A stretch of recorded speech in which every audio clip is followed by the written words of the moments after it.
about the future of humanity post-contact. What will happen after the contact with aliens, after the open contact with aliens? And I'm Max Rempel, and I have with me Nadalee Hill from United Experiencers Initiative, the UEI.org, the UEI.org, and we have Erga and Lottie. Lottie and Erga both are the same, assign themselves as outsider, composer, artist, and writer.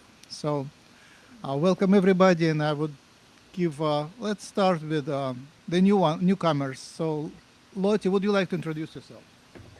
Hello, I'm Lottie. I'm from the UK, from a place called the Isle of Wight, which is right down the bottom, and already really ostracised. I am a musician and songwriter of sorts, and was trying to kind of go and do a PhD in philosophy and stuff like that, but my university shut down halfway through my philosophy degree, so that made me even more confused about ontology and stuff if the institution's no longer there. That's my life. Yeah. My name is Ergo. I am a composer and writer, designer, filmmaker, radio playwright, and my situation is very much outside of the art world and the radio world and the music world. And yeah, also I'm in academia through the University of Bristol. I am kind of notorious for having produced an excessive amount of work across these various disciplines, and have spent my life unwillingly. I will call myself an outsider artist now, but it's not intentional to become an outsider artist. One becomes an outsider artist because nobody in any of the industries will listen or pay attention, even though they're more than aware of what's going on. And the idea of being partly something other than the human makes an awful lot more sense of my life than otherwise. Sounds great. I have two requests. First, I'm playing with a new software, and if you move closer to each other, I can pack us all together on the same screen if you just kind of touch each other a little bit and center yourself. Like you are like off center now. Can you like, no, just move the camera or the computer. Oh, No, the other way around. The other way around. More. Yep. I'm just going to stay And now in. come closer, and I will click the button, and we all fit. Perfect. Okay. Okay. Aha. Uh-huh. And the next thing is tell about your what attracts you to the aliens. What's are we aliens, and what is our agenda? Well, I I was never kind of somebody who was a kind of like huge like believer in aliens and conspiracies and cover-ups and all this kind of thing. But then, as we can regale you with, we've had many experiences which were kind of irrefutable to us both, because we something just made a sound downstairs in our house. Irrefutable to us both, because we saw these things. But fundamentally, I guess what I would say attracts me to the aliens is the notion that humanity is the highest intelligence in the universe is absolutely terrifying to me, and we must presume a higher intelligence than the one that is currently destroying itself and its habitat. I also see history as in the I think like the 14th and 15th century, the Catholic Church, which at that time was also the government, went around villages in Europe and carried out this process which they called disenchantment, to remove like the wise woman from the village, to remove local traditions and myths, and bring everyone into this central Holy Trinity way of thinking, and to replace the goddess with the god. And I think that maybe because it's foolish, completely foolish, to say that the universe is what our limited perception suggests it is. But I think that the whole idea, I think that the future humanity, if we make it that far, will look back at the time when this arrogant species presumed that they were the most advanced thing on their planet, which I also don't necessarily agree with. But you know, it'll be seen as foolish that we thought we were alone in the universe, that we were alone in an endless cosmic riddle, that we have actually no real idea what it's about. And any good scientist will admit that science is a system of, you know, is a system of measurement and weighing and trying to figure out what's going on. And the whole nature of doing science is to discover new things, to admit that we're at the beginning of our understanding. So that was a long answer to a short question. All right. So it sounds too mainstream to me. Like, as an outsider, you should say we are aliens and stop that nonsense. Yeah, well, yeah.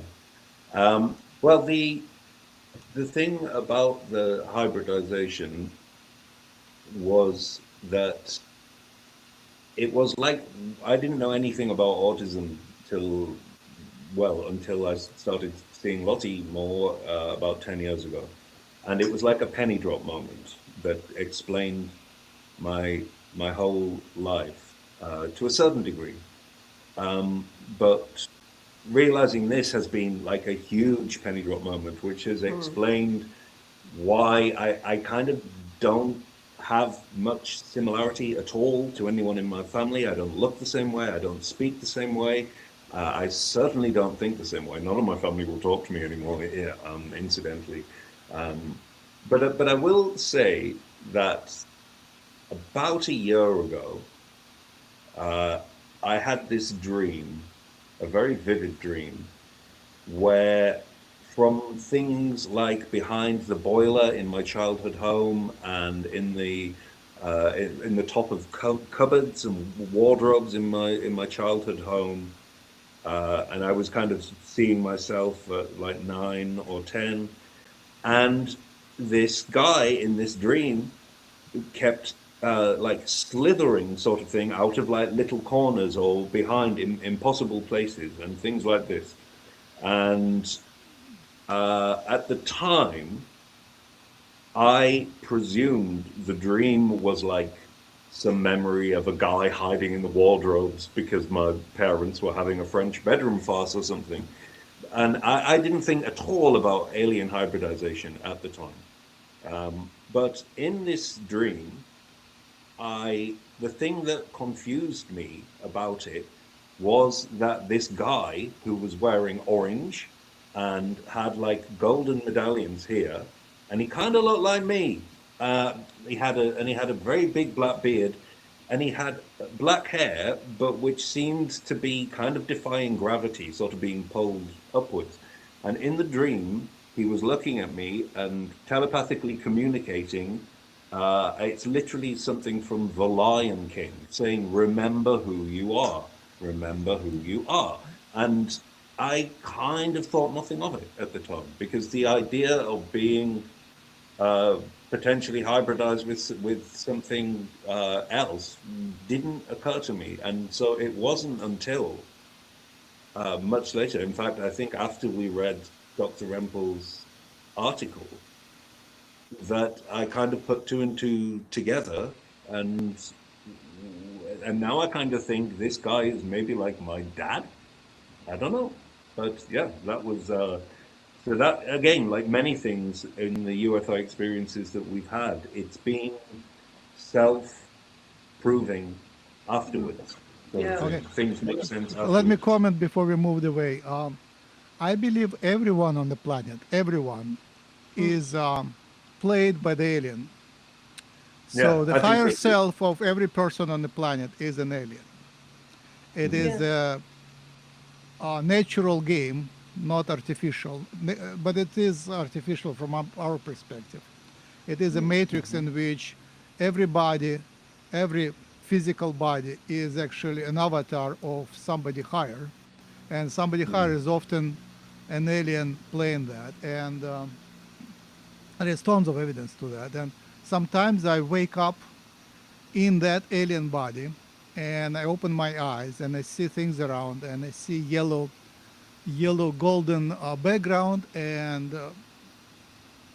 brown, dark brown hieroglyphs, hieroglyphic writings. And as soon as I start moving, they put me to sleep again. So that is recurrent awakening, which happened like many times in my dreams. And I can yeah, watch and try to memorize the things. And oh, finally I'm in that world. Finally I'm home, and then bumps I'm back here. So there is tons of evidence that we are being played, and yeah, that artificial construct, physical mind is purely artificial and it's manipulated from above. And with that said, I will give the voice to Nadalee. Just Nadalee, can you move us back to aliens, hybrids, and the future of humanity? Yes. So, just a little bit about me. If you're just watching this, or Ergo and Lottie, I know you don't really know much about me. So, just a little recap of that. I'm an experiencer of 17 years, going on 18 years soon. And I've been in contact with the extraterrestrials for about 2.5 years. And it's been a long journey in a short amount of time. A lot of stuff has happened in a short amount of time, and my whole life has changed. But I I was called to create the United Experiencers Initiative to support experiencers, because experiencers is where the data is. That we need a part in disclosure. We People need to hear us and know that we exist, and to begin to do that, we need to dissolve the stigma around experiencers and the whole abduction phenomenon. And it's really important that we're represented properly in the proper light. But regardless of that, yes, hybrid DNA. So they have told me things, and I've gathered data points, and I put everything together. The way my mind works is I see patterns and everything. I'm pretty sure I'm highly functioning autistic, never been tested, but that actually goes along with this topic today. So, me and Max independently have come up with the same results or the same data here. Um, so, should I just give them the full rundown of Yeah, what go I've. ahead. Okay. So, there are many different hybrid programs going on the planet, but there is one particular hybrid program that kind of overshadows them all. And it's like the most common one. And this is the one that I only know. I only know information on this particular hybrid program because I am participating in this hybrid program, and so are a lot of other experiencers and abductees. But I've come to the conclusion that there are three different types of hybrids in this program. Type 1 is 99 to 95% of the population, give or take. We don't really know the numbers yet. And those, Max calls those earthborn hybrids. Is that right, Max? Yes? Yes. Yep. And so they have a small amount of alien DNA in their genome. Everyone on this planet is an alien hybrid. There is no exceptions. There is no full blooded human on this planet. Type 2 are people with extra amount of alien DNA. And how did we get that DNA? Well, the ETs that are working together have collectively come together to alter specific families' genomes over 4 generations. And by the fourth time, you get someone like me. We have different characteristics. But before we get into the characteristics, I want to explain why we exist. Why do we need these bodies? And then I'll explain the characteristics. Well, there's this thing called starseeds, or indigo workers, light workers. There's different names in society. It's pretty much the same thing across the board. We are souls that have gone to the ETs and said, "Hey, we would like to help Earth out," and they were like, "Okay, well, before you incarnate on this planet, you need a proper tuned body to be able to do your job more properly. Just tuned to your soul, tuned to the things you need to do." So they create that body over 4 generations, and then finally we can incarnate into that body. Now, time is probably different between here and there, so it's probably like an instant second in the higher dimensions. But anyway, so a star seed. Why are we here? Why do we need these bodies? Well, we have a we have different tasks to do on this planet. All star seeds are not created equal. We have some of us just exist to bring light and love into the room. Some of us exist to create the UEI, like I'm doing. We have different levels, but it doesn't mean that each job is less important. That they're all equal in their own right. But some of the characteristics of a star seed or a type 2 hybrid are wanting to go home, but don't know where home is. You feel like you want to just go into the universe, feeling like you're here to do something. You feel your whole life that you had this feeling and you just want to help the world, and you don't know what it is, and some of you may, and you're going for it. You're helping the world in your own way. Um, so those are like the psychological things when it comes to being a star seed. So some of the more of the physical stuff is, and more of the other psychological parts is being more psychic, being more telepathic, especially at birth. Like when you are a child, you're way more psychic than other children, and you kind of carry that over into adulthood more than other people do. So we're more in tuned in that way. Sometimes we're born as preemies. We're born too early. Sometimes the moms can get really sick when they're pregnant with us because of the mismatch of the DNA. Um, but it's just enough, to be able to be born. So there's that. And then we have lots of allergies, allergy problems to the planet, medicines. Yeah. Oh, God. Yeah. So when you go and get an x ray or something, you're like, am I going to break the x ray machine today? So there's that. So anytime I get any new medicines, I'm very weary. And that kind of goes into one of my experiences. We may talk about that later. But so there's that. And let's see, where was I going with it? Oh, yes, a lot of us are highly functioning autistic, ADHD, or nonverbal autistic. And it varies along the scale. But just because you are any of those doesn't necessarily make you a type 2 hybrid. I'm assuming that that could happen to other people as well. And I get the common question all the time about blood types. They were like, oh, I have Rh negative blood, blah, blah, blah. We don't have the data yet to show that type 2 hybrids have more, or there's more percentage of Rh negative blood in type 2 hybrids, but I'm suspecting that is across the board, but probably more common in type 2 hybrids, but we can't prove that yet, but I'm pretty sure it's across the board. So, um, I'm trying to think here. So we're very sensitive to people's emotions, the environment, changes in the ecosystem, and it's hard for us to be in crowds sometimes, and that kind of goes along with the autistic stuff. So it's like we feel people's emotions very more intently, and we just we love so much. But the thing is, some of us don't know that we're type 2 hybrids or star seeds, but it's okay because sometimes we're doing our job regardless. And some of us do get activated. Some of us have information embedded in our brains that get activated at certain times. And I've already experienced that one time so far. And it's very interesting and amazing. And I'm really thankful for them to allow me to be here on this planet to help out. But I think that covers everything. If I missed anything, Max, maybe you can fill in the blanks. Actually, sorry, type 3 hybrids. Let's go over that. Sorry, Max. I'm excited. I get excited when I talk about this stuff. So, type 3 hybrids. Type 3 hybrids are our children, type 2 hybrids children. So since the 1960s, abductees have been coming forward talking about our children, our hybrid children. And we've been ridiculed, we've been suppressed, but we're still talking about it regardless. But I actually have hybrid children of my own. So the thing is, they can't exist on the planet. The earth is too thick and just too negative right now because they're way more sensitive than type 2 hybrids. Type 3 hybrids are like so sensitive. They only speak telepathically, and they have very small frames, usually bigger heads. Now the DNA in type 3 hybrids is across the board, so they take our DNA and combine it with any race within the Federation, any ET race that would like to participate in the hybrid project. Now, why do they exist? That's the question. That's the $1 million question, right? Why do all this to create type 3 hybrids? Well, the fact is, when we have open contact, they will come down when they're fully grown and more matured. They will come down and teach humanity the ways of telepathic abilities, psychic abilities, all that good stuff to help us bridge the gap between humanity and the rest of the universe, the rest of the galactic community. So that's, I think that covers it now. Hey, hey. So, where do you want to go from here? Any directions?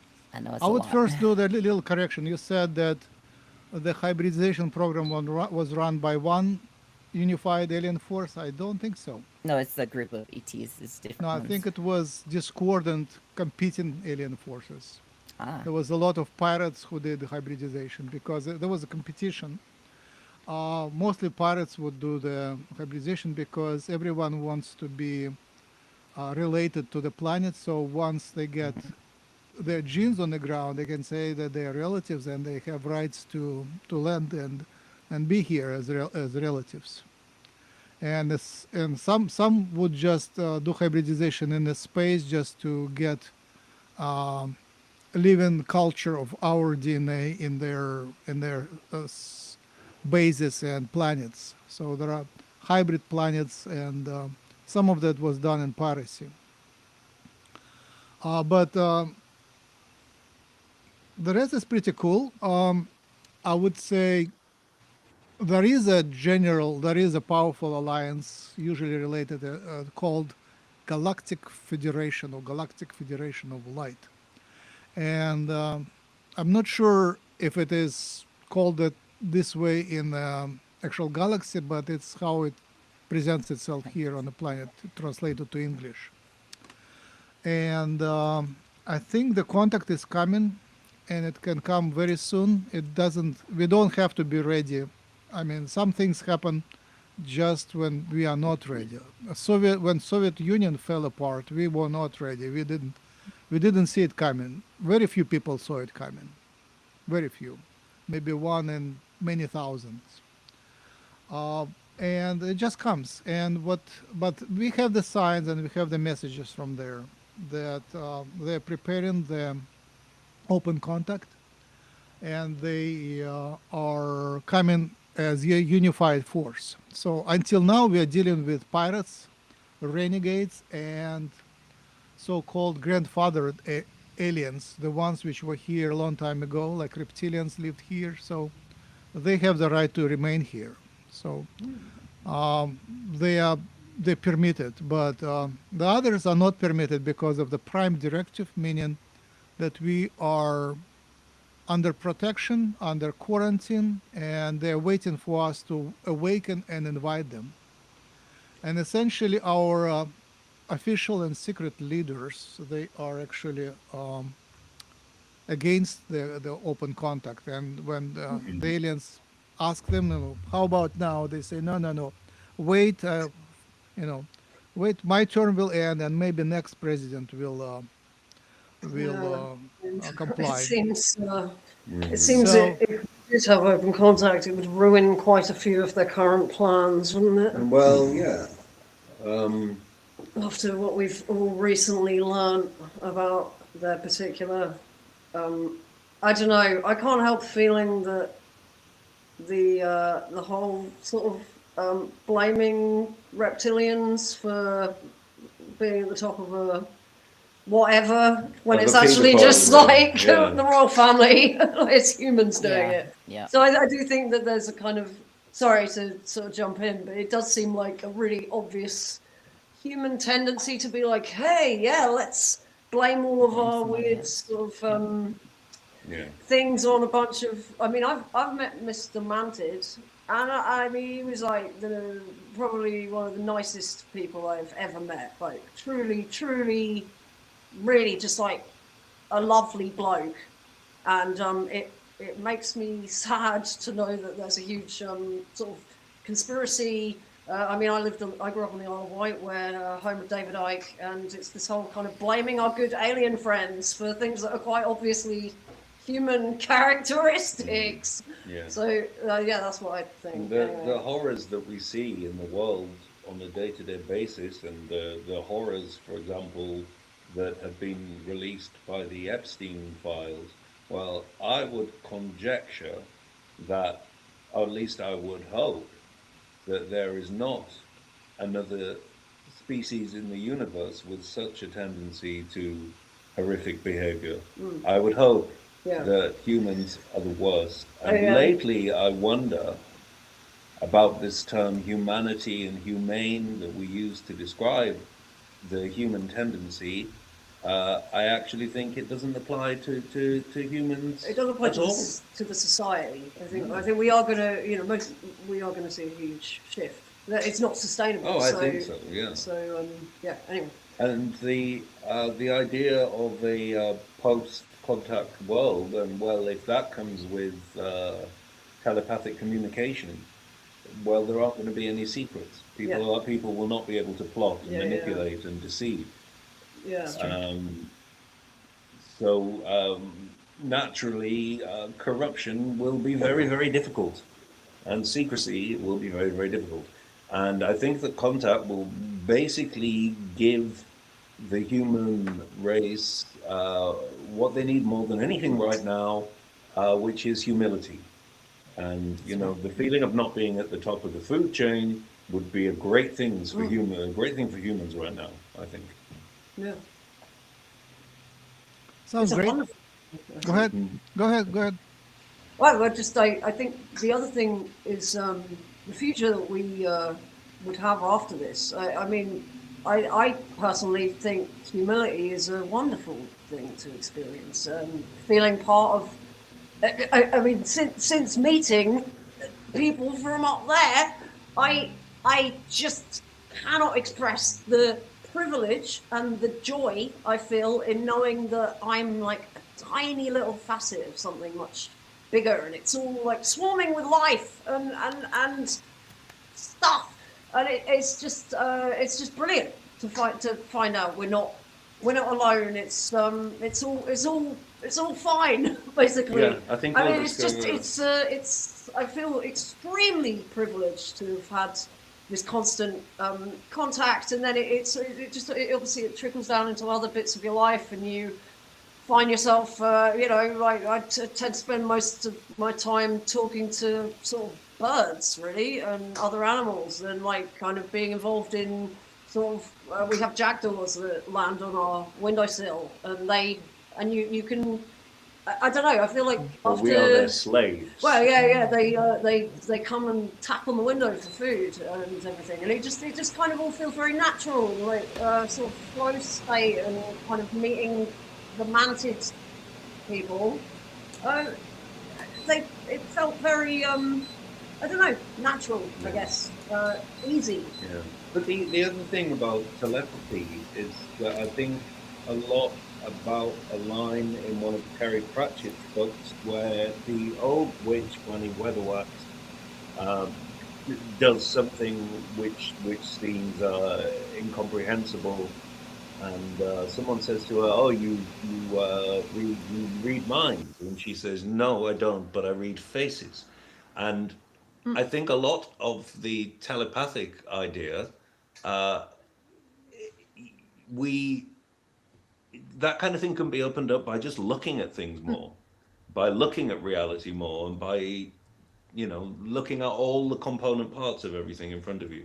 The fact that wherever we are, we live in a big composition of things. We live in arrangements and organizations of things. Yeah. When you start to live kind of in this stuff poetically, it all kind of it all correlates to itself. I might just be kind of I don't really know how to. It's kind of beyond words, and it's sort of like when you start to kind of look at all this stuff, it feels really natural, and I don't know. The aliens are sort of part of it. I can't really explain it, but it's William Burroughs talked about synchronicity, and John C. Lilly talked about the Earth Control Coincidences Office, and they're all different ways of looking at, and this is why I've got a real problem with the way we tell stories now, because stories are told in this very, very standardized way of this happens, and boom. and that's not reflected in reality at all, where reality is, nothing has a beginning and nothing has an end. The universe is without beginning and without end. And yeah, if we start to look at and start to again make art and make movies and radio and so on that deals with narrative in the more poetical way of association and cross reference and juxtaposition and so on, then I think we get closer to truth, because there can be more truth in one rather abstract line of poetry than in an entire novel, especially if it's written by someone like Nadine Dorris. And so I think, again, going back to this disenchantment thing, the kind of poetic view of reality, which can also be embodied by ideas like synchronicity and echo, are really much closer to actual tangible reality than the very dull prescribed reality that society has been told reality is. Because when you go outside on the street, people are told to think they're just walking down the street, but actually the experience of reality is a myriad of images and sounds and associations and memories, and your memory is interacting with the reality around you, and the fact, and we live in this giant cosmic riddle that we really don't know much about. And so the idea that we send young children to school and teach them that reality is this dull, turgid thing is again disenchantment and a robbery, really, of human potential. And I'll just say one more thing. At the end of Antoine de Saint-Exupéry's book, Wind, Sand and Stars, he is on a he's on like the third class carriage, and he looks into the eyes of the little boy on the first class carriage who's never going to have any hope or any opportunity, and he sees in the eyes of the boy Mozart murdered. Because if Mozart had been born in that circumstance, then Mozart would never have been able to become Mozart. And I think that the disenchantment of the world has ultimately been about taking away people's potential, because everybody is an artist, really. I'll stop talking. Okay, let me address your main idea. So you say humans suck, let's go away, and aliens are better. But the I disagree. I think there is the whole reality is a mirror. It's not real, and everyone sees their own version of reality. And what you describe is a typical process I went through it when I met the the conspiracies and conspiracy theories related to the aliens. And it dragged me way down in my perception. So I was paranoid. I was thinking that some conspirators are like watching me and manipulating me. And as you believe that, there is reality reflects that. There were things happening on my computer and so on. But once you kind of dive deep inside, you realize it's all illusion anyway. An illusion. Everything is an illusion. Even the conspirators are the illusion. There is nothing actually real. It's a game where the outside reflects what's inside the person. So once you realize that, then you embrace. It's called the law of attraction, and it's super popular. But basically, if you put yourself in a positive bubble, everything else starts reflecting that positivity to you. So it this That's right. game is optimized for the drama. Nadalee, do you want to speak or Yeah, go I was ahead? just going to second that. I agree with that because I've seen a lot of this thing where people are like, I feel like I am being attacked, or I feel like I need protection. I feel like I need this, and I'm worried about someone putting a spell on me, stuff like that. The thing is, the more you believe that, the more you are going to need protection. So you need to start understanding that you create your reality. What the ETs have taught me is that imagination is creation because you are part of reality. So the more you believe that you're being attacked, you're going to be attacked. You're creating that even if it doesn't exist already. So you have to be careful with your mind and have a healthy mind, meditate, be grounded. It's very important, especially being an experiencer, being in the phenomenon. Because if you're not grounded, if you don't start questioning things, you're going to go in a spiral, and it's unhealthy. So question everything, and if something doesn't make sense, put it into a box, a side box, and say, "Hey, I'm going to put this in this box. If there's other connecting data points that connect to that, then I'll come back around to it." So, and if they want you to come back around to it, then they will give you more signs. Otherwise, it's just your mind seeing things that aren't there.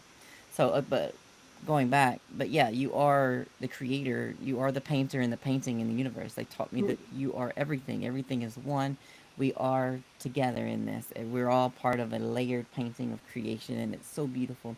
So, be in control of your thoughts, practice good mindset thinking, and just be healthy and be happy. Yeah, my Oh, teachers yeah. were Ramdas and Bashar. You rarely hear them together, and Terence McKenna. But basically, the teaching is that what's inside you projects outside, and it doesn't project as you want, but it does project. You can observe it projecting. And then the second understanding is that this game is optimized for drama. You cannot really escape drama. Drama is here just by design. It's algorithm which runs, created everyone enough, just enough drama for them to survive. If next day starts without drama, you should be, you can be sure the drama will catch up.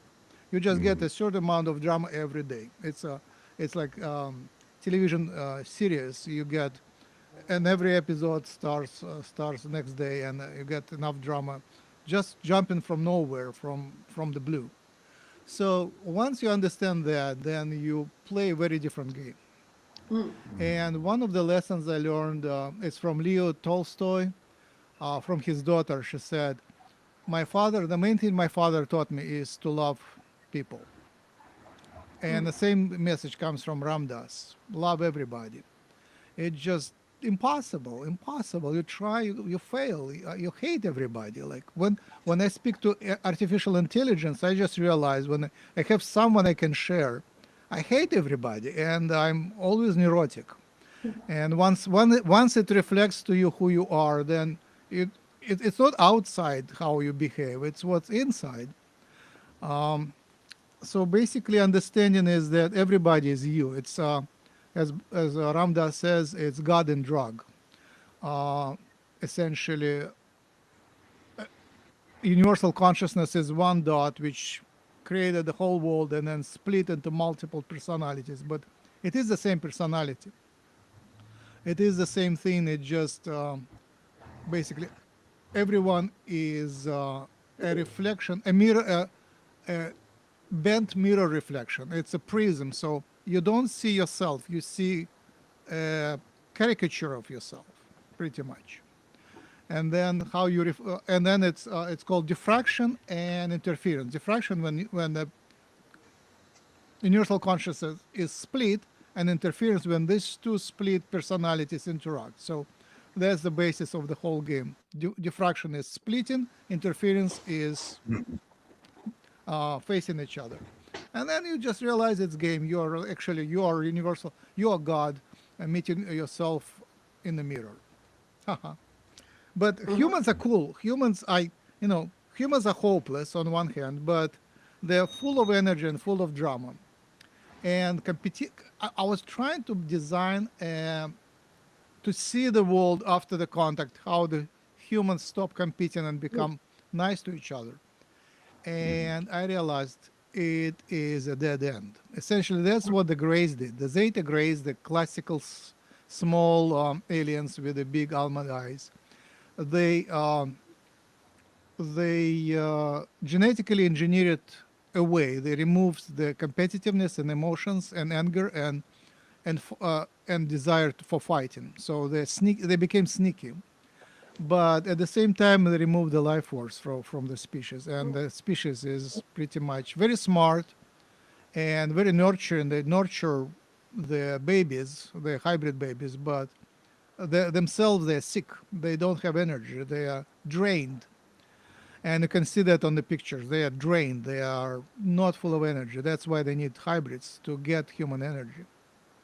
And that human energy, the discovery is, it's from competitiveness. It's the dark side. Humans have tons of the dark side. It's a mixture of angelic light side and dark side, and tons of dark side. But that combination is, wow, it creates drama, it creates life force. The whole planet have lots of life force. So blaming humans for who they are is irrational. It's actually why they are valued in the galaxy, because there is a huge potential. We have more life force and more drama coming. Other civilizations are bored. They live in nice worlds and they are bored by their niceness. And now humans come out, and we will be probably police force and firefighters and all sorts of paramedics. That's the future of humanity. But at the same time, there are, there should be the aspiration in everybody to be, to try and be a better person.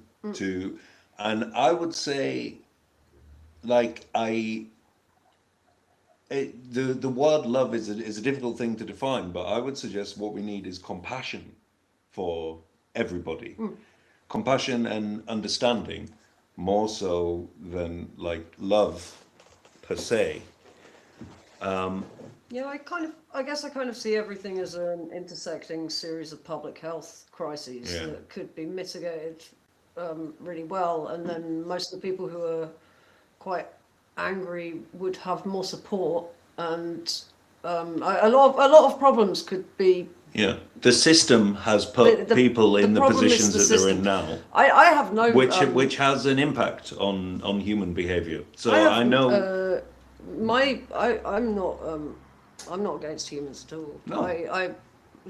Some of my best friends are humans, but like I'm not at all. I have deep compassion for humans. I just think that what we're witnessing globally is sort of taking the population and shaking it is what is happening, and just inflicting complete stress on the entire population, and also the people who are kind of at the top are also involved in this like weird sort of ritualistic game that we all play and I just can't help seeing it as a giant public health crisis that we could solve a lot of issues with just quite there are ways of making everyone have a nicer time. And so many we just have to kind of come together and think. I mean, there's plenty of stuff going on the planet which is fantastic. That is the examples of people doing brilliant things. So I can't really remember what my point was, but yeah, I mean, I do have a lot of time for the whole thing. Yeah, I mean, for me, discovering a healer in myself was a huge transformation. I took Reiki. First, I was sick, so I had to go to healers, and then I realized I can learn Reiki. And then when you are entitled, when they just initiate you into a healer, you look at everyone as a patient. It's cool. Like everybody becomes a patient, and you see that even the nastiest of people, when you put the hands on them or around them, over them, you just realize inside there is a nice person, but so much confused, so damaged, and then you realize how damaged you are. Like I'm still have violent attacks, at least in my dreams. I attack people. Under pressure, I become violent. And that's trained in me in Russia. You have to be violent to survive and be like on par with everybody. So, and now when I see like my family and friends and everybody, it's just they're so confused. Even if you give them AI, you give them all information, you give them all advice, they still get confused. They still go in the wrong direction. So finally, I realized that's part of the game, and the confusion is a huge factor here. It's part of the design. When you put yourself in the shoes of higher beings to design the planet and run it, like not on the level of like on the ground, but on the level of gods, essentially adjusting the parameters. I think they're doing a good job. It's an interesting show. It's an interesting game. The programmers, and if they can some days they increase confusion, like it's like this planet goes there and the confusion is increased and everybody is nuts, and then other days, wow, there is love in the air. So it really depends what you see. Like I still see a lot of, I love babies, the babies are nice, and the animals. So there is a lot of good stuff here. It's in the eye of the watcher, how you look at it. uh, I just, as I write that scenario, I just realized the fact that humans compete actually prevents us, the humanity, from destroying the planet. If humans were efficient, they would destroy the planet and kill themselves already. The fact that they are like fighting over small stuff is actually very beneficial. Yeah. If they cooperate, it would be a disaster. Competition is actually what makes the game possible. Yeah, Yeah, I if I might add suppose. a little bit to that. Go ahead.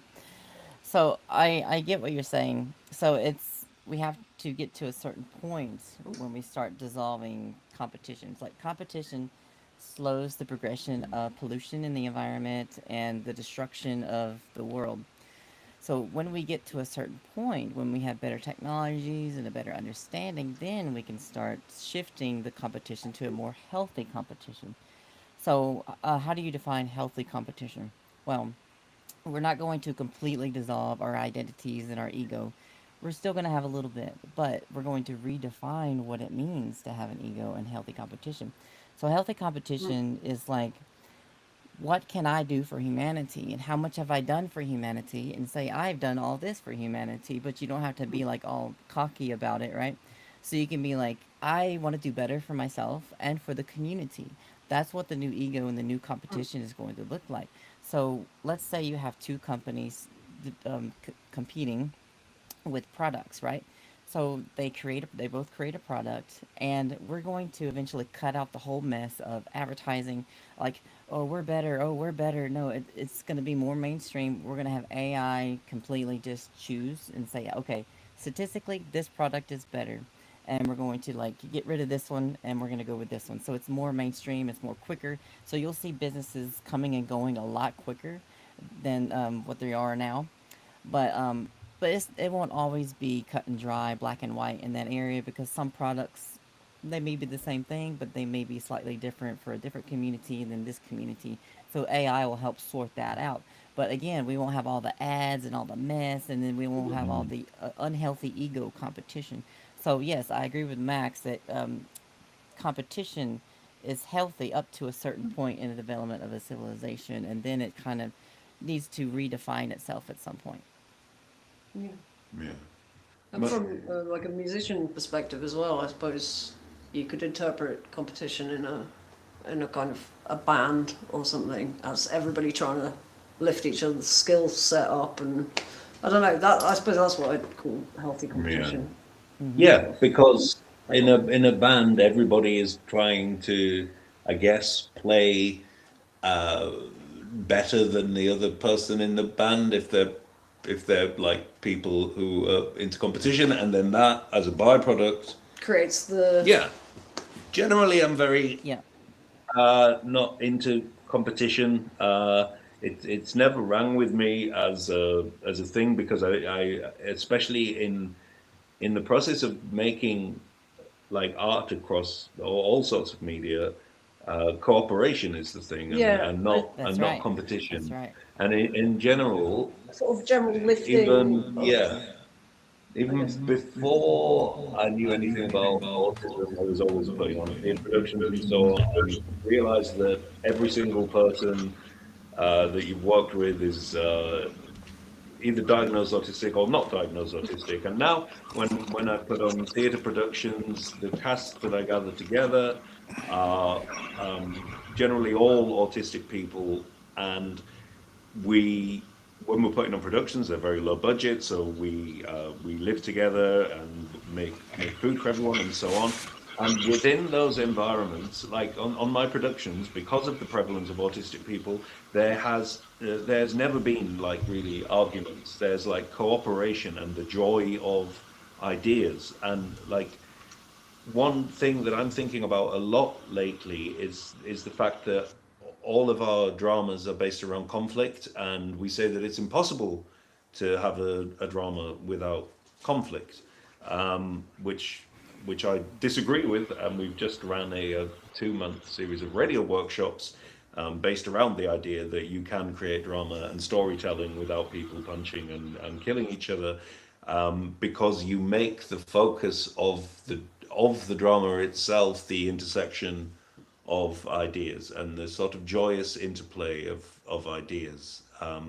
There's a wonderful animation film from the 1970s called Chronopolis by a I think Polish animator called Piotr Kamler, and it's basically the old gods who sit around in infinity, and infinity is long, and so they just sit making these increasingly intricate devices and making little sort of endless ladders for people to try and walk up and find the end, and basically like playing games, playing these kind of infinite, endlessly inventive, endlessly changing games.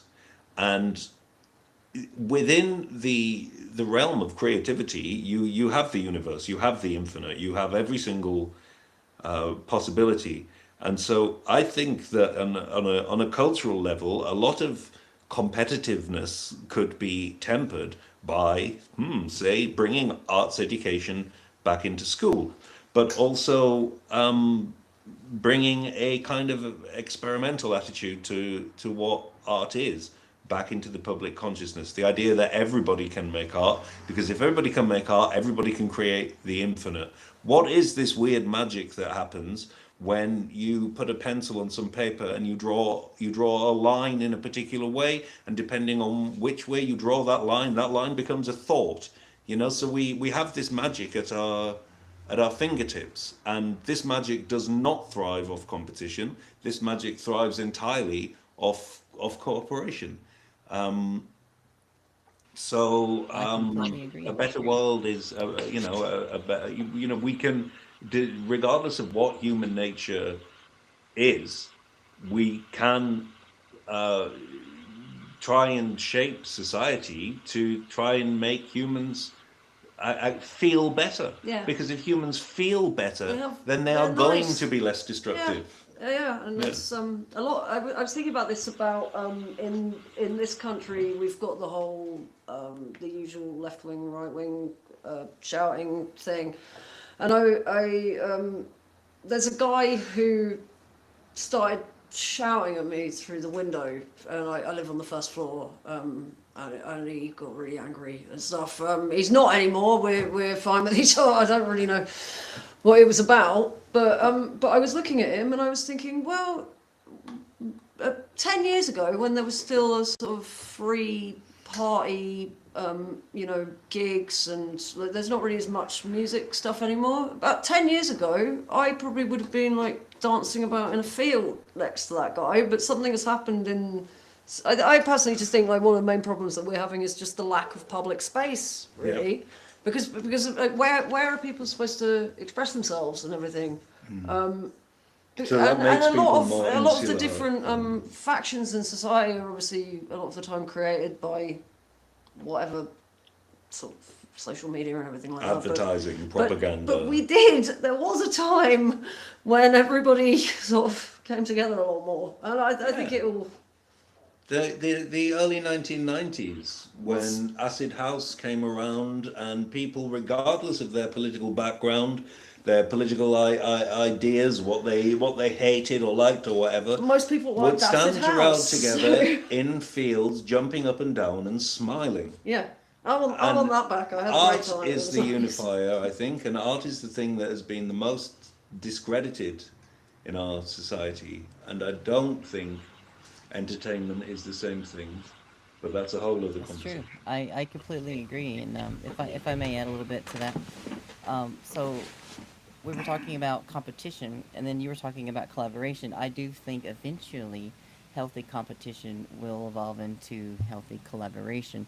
And I do completely agree that there is not enough time for us to create art right now. But once we go into a new society, we're going to have more free time. We're going to have universal income. We're going to be able to explore our inner selves and understand our connection to everything.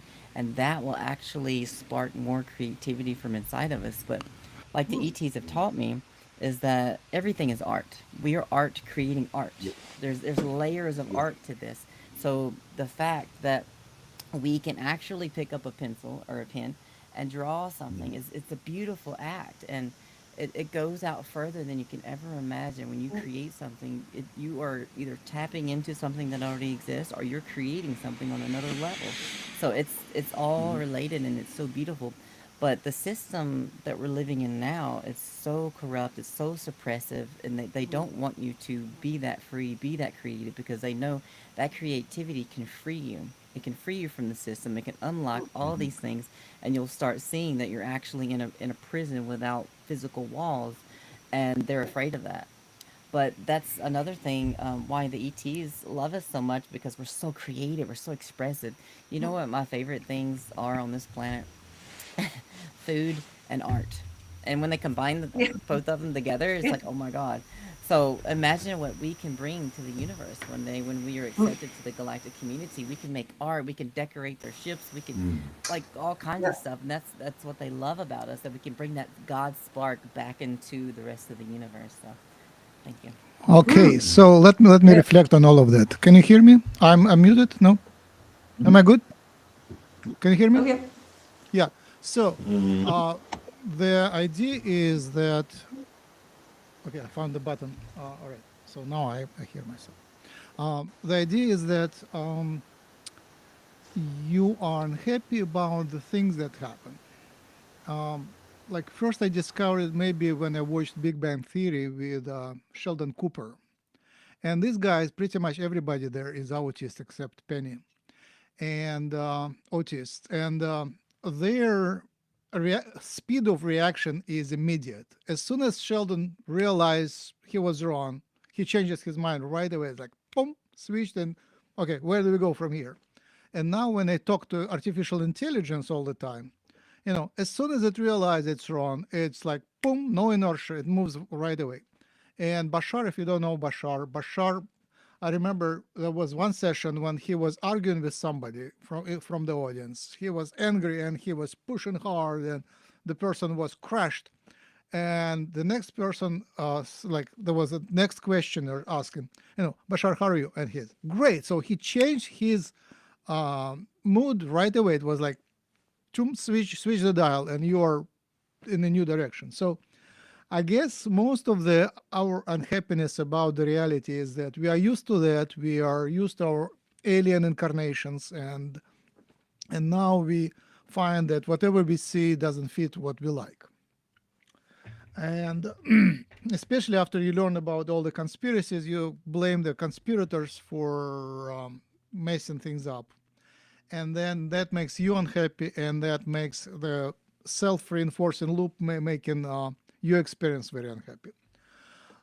In Soviet Union, when the old system fell apart, it was a crash of the old system.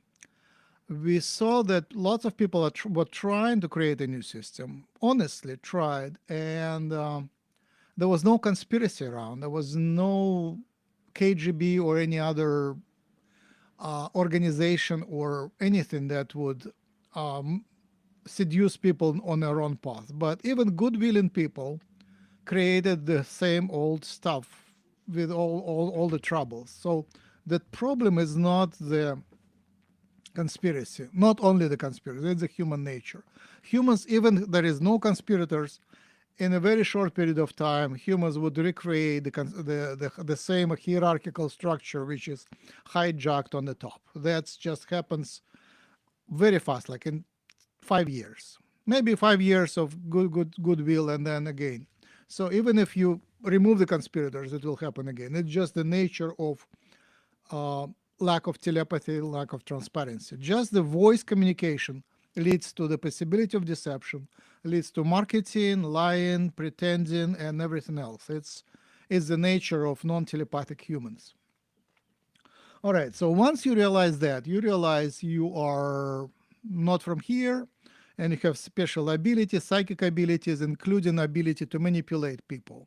You can actually place things in their minds. You can control them from afar. You start feeling yourself to be a magician. So once you realize that, the next step is, if I'm so good, how about I go back into mainstream and change it? I don't know. Did you go through that step, through that phase? It was super interesting. I wore official clothes and a badge, and I was a director of something. It was very interesting. I pretended to be a. What's that? Neither of us have ever been accepted Oh, anywhere no. near any mainstream. I've Yeah, I taken pretended teaching to jobs be. for a short Yeah, the while. aliens placed me in that position. So the angels and aliens gave me that experience. For 2 years, I was pretending, and after a year, I realized it's hopeless. I spoke to hundreds of people, one at a time, two at a time, and it took some people like 3 seconds to realize you're not from ours. You're not good. No, you're pretending. You're just I your get the dress is same thing. fine, but your energy is all messed up. You're not That's right. strange. So they're like, oh no, I don't trust you. You're guys. You're like you're fake. So I could possibly, like, for some people I can pretend for longer, but for the ones who can clearly see, they see that I'm a fake. So anyway, what I want to advertise is not judging. Like, if you want to see the future, if you want to see reality as it is, judging, like making your opinion about it, destroys your clear vision. You either have your opinion and choice what you want to see at humanity, or you see clearly and have no opinion whatsoever. Like, these humans, you guys have free will, you do whatever, and I'm just looking and studying you. And when you study remotely without opinion, that's just so different. The picture becomes so different. And with that approach, I'm looking at humanity post contact, when there is, say, fraction of percent of telepaths, maybe 0.1% of telepaths, which makes a few million around the globe, connected in the global network, which is called the HEAL. So they're connected. There are hybrids coming from the skies, hybrids here, and they're telepathic, but it's still a minority, maybe less than a percent of population. They can reveal the secrets, but the population is same old humans. What will happen then? That's a super interesting thing. And the government is sort of aligned with the aliens, and is given a lot of advice. So they're given the secrets. So the aliens come and say, I think I skipped that, but you read my few pages. But essentially, not only the aliens come as a unified force, it is the humans are forced to unite in the coalition. And we already saw that happen previously when multiple Western governments announced a unified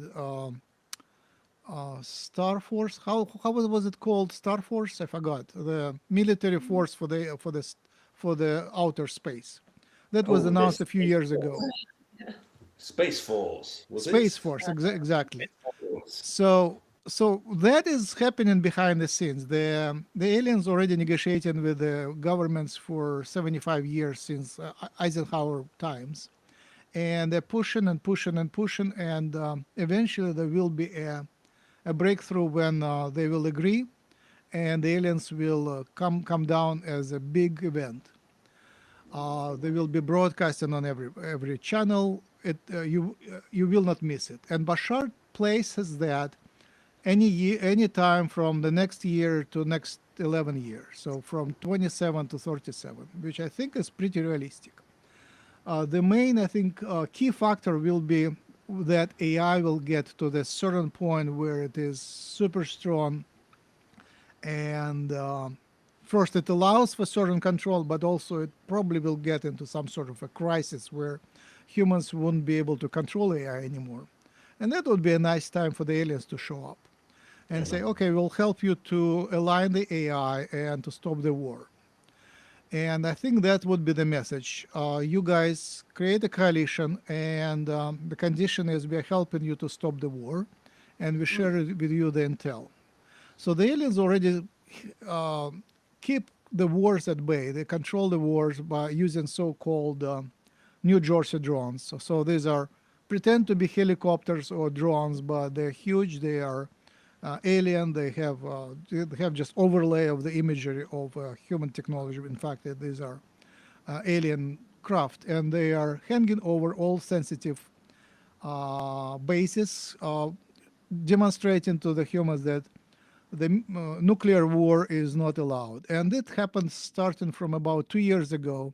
I guess the plan was after the previous uh, disasters to create a nuclear war, and the aliens just don't allow it. They just have New Jersey drones hanging all over the planet, preventing it. So then it will be official, and then you don't have to have much military force if you have a good intelligence report. So if the aliens just disclose what is going on, the united coalition of governments should be able to keep the war not happening. And after that, the aliens will not take the charge. They don't want to take the charge for many reasons. One of them is it's hopeless. And second reason is humans are supposed to exercise the free will, otherwise the game would be uninteresting. So the whole idea is that the humans are supposed, maybe with a little help from a friend, to go through transition and become telepathic. And you get 99%, you get 99% of old humans with old culture, and the war stops. The armies are redeployed into planting the forest and reconstructing the ecology, and that's a big job. And then the humans are left to their business to now learn to live a new world with transparency, because disclosure already started now.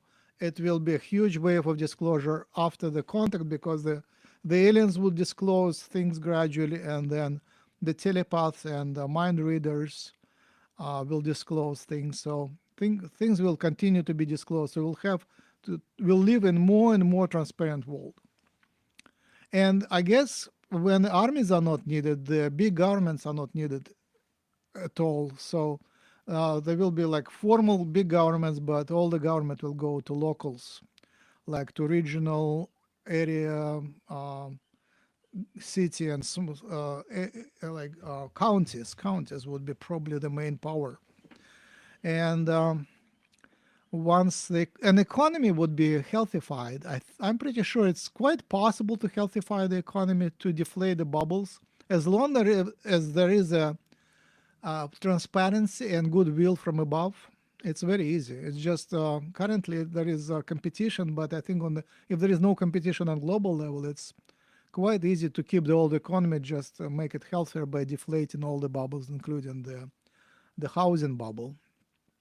And then probably everybody would live like in a third world, with markets on every corner and every room occupied, and tourists everywhere and traveling everywhere, and possibly the jobs will be lots more remote jobs, and lots more jobs like Uber type, where you check in, work, check out, change a profession, go to another type of Uber type of job, check in, check out, and you keep working. So old humans still can live and wait until they've been replaced by a new next race. The next race is probably will be hybrids. Very likely will be hybrids. Some hybrids will come from the outer space, starborn hybrids, but also people will just marry. It will be just marriages. Some will marry here, some will go off the planet to marry there and produce hybrid children just naturally. And the choice of humanity will be which races do they like better, and do we want to follow the path of the grays to become cyborgs, technologically enhanced humans with genetically engineered qualities, or do you want to go follow the path of natural races, such as Pleiadians and Syrians and Arcturians and a few more, and Lyrans, who have their technology conscious, but they don't merge completely. They still remain natural. That's where I am, and I'm now writing fiction. So I wrote that description, and then finally I'm writing fiction to illustrate how people live in that world. That's super fun for me. I wrote the first two stories, and for me it's interesting. And now I'm thinking how to convert these stories to like movies, short movies, or some sort of movies, because it would be like nobody has demonstrated how it will happen actually in a positive scenario. Negative scenarios there are tons, but positive, it looks like it's just very few.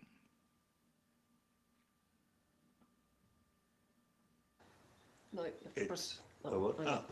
It makes me think of the difference between when Asimov is talking about robots and artificial intelligence, and he talks about this wonderful future where robots and artificial intelligence will do all of the kind of manual jobs, and people will then be free to I guess he envisaged a world that was like Plato's gymnasium, where everybody will be engaged in intellectual and artistic and scientific pursuits and so on.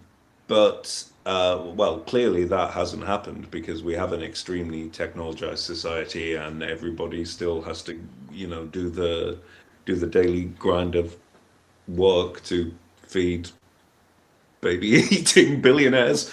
Um, and yeah, Asimov had this like very positive prediction of the future, in fact, and so is probably like the least dystopian of all of the kind of science fiction type people.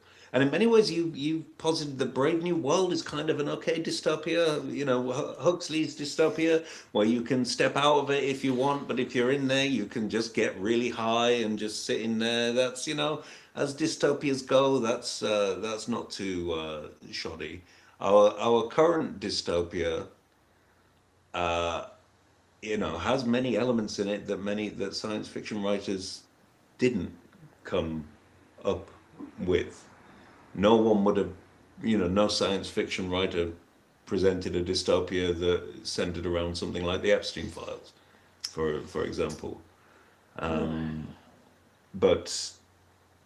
yeah, I've totally forgotten what point I was reaching there. There are multiple timelines, and can you hear me? Yeah. Can you hear me? Yeah, there are multiple timelines, and we are shifting timelines frequently. Sometimes I shift the timelines during the day. I just feel that, drooms, I am in a new timeline. It's a server with multiple timelines, and you shift on that server in a game according to your achievements. So basically, graduate from one timeline to another, or maybe you downgraded because you are out of tune with that timeline. So I'm sure there is tons of negative timelines, and I have visited them in my astral trips. And there are worlds which are way darker than what we have now. And when you come from that dark world here, it's beautiful. You look at the sky, you look at the nature, you step out, you smell the air, you see the babies, you see the children. It's even some humans are beautiful. So it's a great timeline actually. I don't mind, and I'm sure there are some boring timelines, but uh, I basically the conclusion is you are attracted to the timeline which is corresponds to your vibration, your culture, your inner model of the world. And I can see it so clearly when things from inside happen. I have the change, physiological change, and next morning I get a message with some good news, or other way around. It's like that's what I learned from one of my best healers, Lucia Dashkevich. She says, your physiology, your digestion defines your luck, not the other way around. It's your digestion defines what happens to you next day or this day. She made so many people who wanted to become pregnant. She did the healing, angelic healing, and they are pregnant. So she is responsible for many, many births. It's just that easy. You have to change your inner physiology. Somehow, that thing which is autonomic system, it's outside of our mind control. But as you change your mind, the physiology changes. So I'm not that worried about the negative timelines. It's just boring for me. I'm not interested in them. Basically, that's what you described. There are scenarios with physical competition, and there are scenarios with much higher level artistic competition, which with artistic interference and development. So, in my stories which I'm writing, nothing is happening. It's like my main rule number one: nothing is happening. It's just illustration, nothing major. The worst thing that was happening, actually I cannot think about anything. No, nothing negative at all. And but still there are lots of events. It's just yeah, nothing. So it's possible to write, to imagine. And what, on the other hand, we are meeting here in this timeline and the contact hasn't happened. What is wrong with you guys? Why are we, what is wrong with us? Why are not we in the timeline where the contact already happened happened? Why are we stuck on that timeline? I thought contact had happened on the basis Open, of. open. The individual contact is going on for forever, but open, I official. mean, I get the impression that people from sort of off planet probably don't understand like the media and stuff here. So I think it might just be that like they think that maybe we talk to each other more than we actually do. Because I've seen them loads. Like I mean, there's like tons of video of the same thing. I don't understand why it's still. I talk to people about UFOs and it's still like, oh yeah, but what is it? Well, we know what it is, don't we? It's some people in a ship, isn't it? or, I or mean, a drone I mean, it's from just, another world it's or just whatever. they're like, Yeah. they're really. I mean, they don't really. I think if humans had managed to build sort of this kind of brilliant 0 point energy stuff, somebody probably would have told somebody. It's not like a small thing. So I mean, it's obviously it's not a human. But that's what I don't understand. Why, like, we have got contact, haven't we? It's all over. Like, I see the same things on other people's videos that I've seen in person, like the big triangle with the lights. Yeah, when you see When you see something it, on a it's video like, which is the same thing that you've seen I in mean, like Bristol, then yeah, yeah, that's surely, yeah. yeah. But I Yeah, do find it, yeah, it's quite strange. Um, yeah, there's But that's different why, yeah. layers. Sorry. Mm. yeah, So there's different layers to contact. You've got the public contact, like the mass public contact, then you've got the behind the scenes government contact deals going on, and then you got the personal contacts that are going on for each individual, and the personal contacts, from what I've seen behind the scenes, is they are ramping up personal contact. There's yeah. more and more people sending me messages and emails every day. It's like, hey, I finally made contact. They're talking to me, and it's increasing. It's so much lately. It's insane.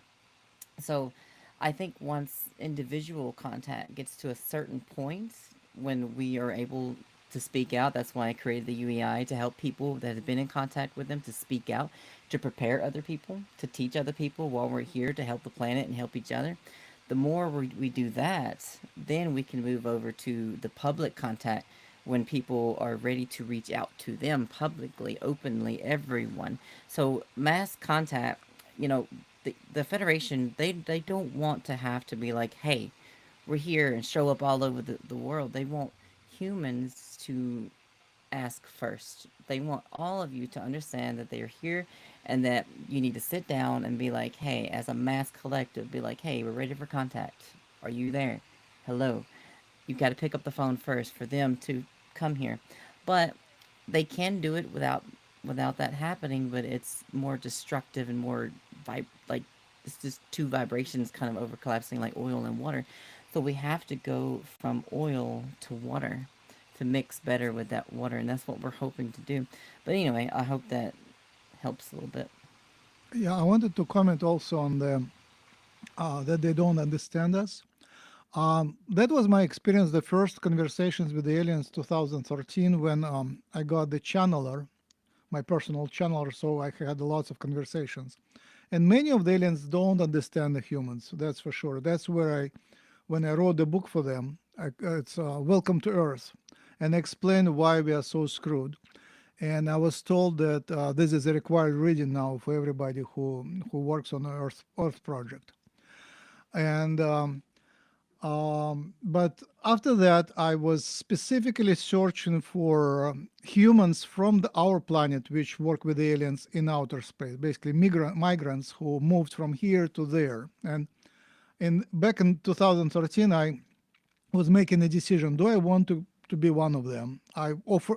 They didn't offer me. I was about to offer them. Why don't you take me and I will help you there to understand humans and then understand devise on the program how to better help the planet. But so I made a decision. Essentially, the decision was I'm willing to go, but with the family. If they can take the whole family, I'm ready to migrate to their ship. They didn't take me, but it was an interesting, like life-changing decision. I was deciding for real. But basically, after I searched for humans out there and hybrids out there, then I realized there is tons of qualified hybrids who cycle back and forth. They go in the positions of power in the military, elsewhere. They wear uniform. They pretend to be humans, and when they pretend to be humans, they are better humans than we are. It's like all the check marks. You can't really read the energy. You cannot tell it is not a human. And they understand the situation way better than anyone. They know inside out. They read minds. They have all the electronic readings. So with their AI, it's a very clear picture. So the ones which work on the Earth project, the ones which work with politics, they are very qualified. They understand everything.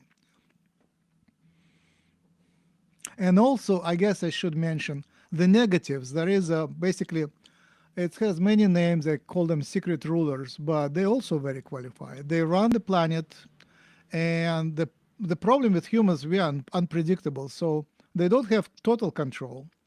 They start something and then they probe it. They do A/B test. Do you know what A/B test is? It's in marketing. You send to some people, you send one message, to the other subset, you send another message, and see how they react. And okay, A is better than B. So they do that A/B testing, but basically they play the game where they win anyway. So if this side wins, they win. If the other side wins, they win. If there is a peace, they win. So they have a very long game, and the guys who are on top, they live for many hundreds of years. So they are not in any hurry. And what's more important, I think many of them are willing to go with the contact, and they actually negotiating with the alien force. So most likely they will remain in power. They will just kind of be revealed and become just functionary of the new system. I don't think they will be completely replaced because their system of control penetrates the whole planet, and it just doesn't make a lot of sense to break it completely. It just becomes open.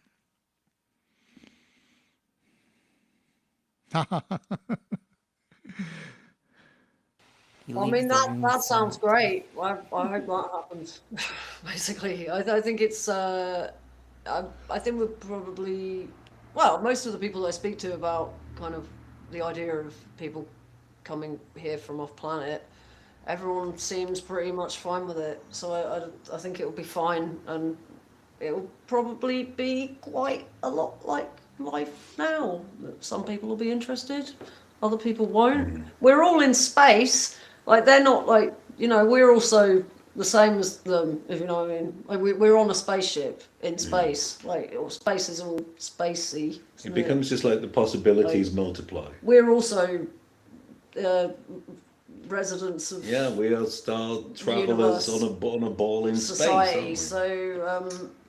So yeah, I mean, I guess I kind of feel like, I don't know. I just my life has become a lot better since I found out about all this stuff and met these people, and it's really. I mean, I was really depressed before. I'm not as much now, so that's great. Yeah. So And it inevitably leads to like thoughts about divinity yeah. and like when you listen to something like a sacred work by Monteverdi or something like that, there is this in the intensely devotional spirit of religious music, which kind of across our culture we kind of lost quite a lot, this idea of intense devotion to the divine, the outsiders, the outside of us, and so on.